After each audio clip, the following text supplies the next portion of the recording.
Hey there everybody, Brian Holder here with Airtable Ninja. We're going to do a quick tutorial for you on how to do nested formulas.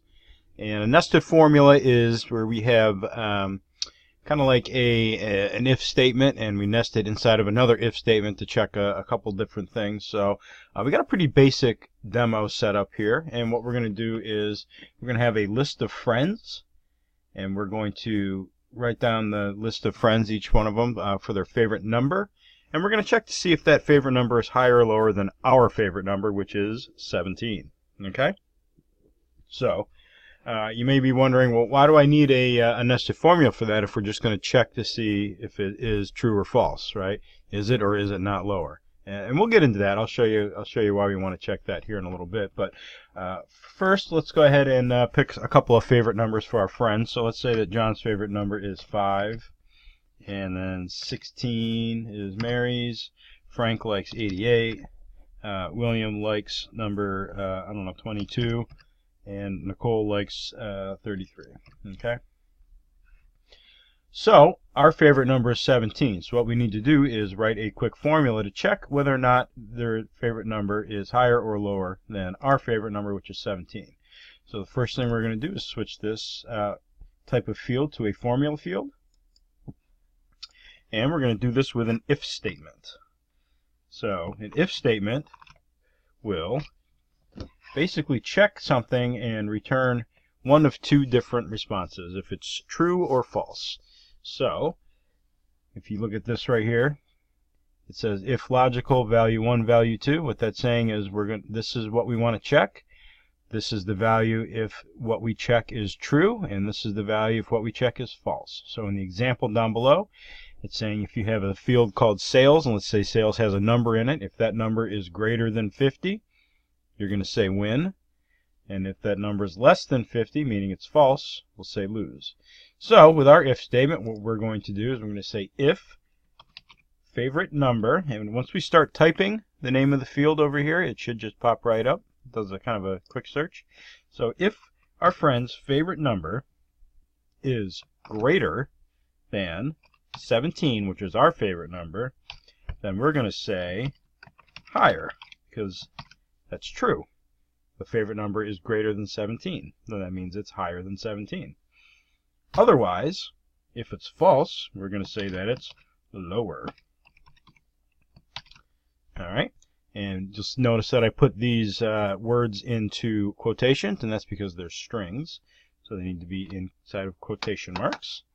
And we're going to go ahead and hit save. And now you'll see that it's true. Lower, lower, because that's lower than 17. Higher, higher, higher, because those are all higher than 17. But what if Frank's favorite number is also 17? It says lower, but is that true? Isn't 17 equal to 17? It's not lower. It's also not higher. So why is it saying lower? Well, let's take a look at our formula again. What we're saying is that if the favorite number is greater than 17, say higher. If it's not greater than 17, say lower. And since 17 is not greater than 17, the answer is false. So it says lower. But we want to kind of fix that. Maybe we want to know if our friend has the same favorite number as us. So what we're going to do is highlight this entire formula, and I'm just going to cut it. That way it's on my clipboard. And I'm going to write a new formula now.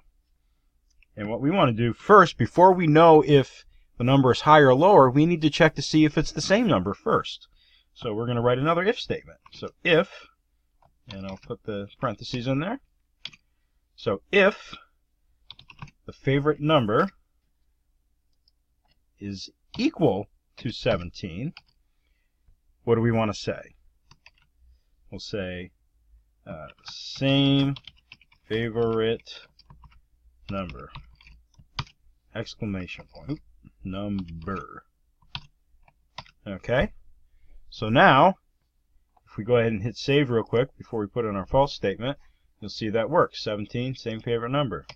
If we change that one, give it a second to update. There we go, same favorite number, right? So put that back. So now that we have this formula here, we got to say what happens if it's false. So if it's true, same favorite number, but if it's false, we'll run that other if statement. So now we just paste that in there. That's what happens if it's false. So if it's true, say this. If it's false, check to see if it's higher or lower. And now when we hit save, that works. So if John is, let's say his favorite number is 18. Give that a second to update. And there we go. That's higher. If Mary also likes 17, you'll see that it first checks to see if it's the same number or not. If it is, same favorite number.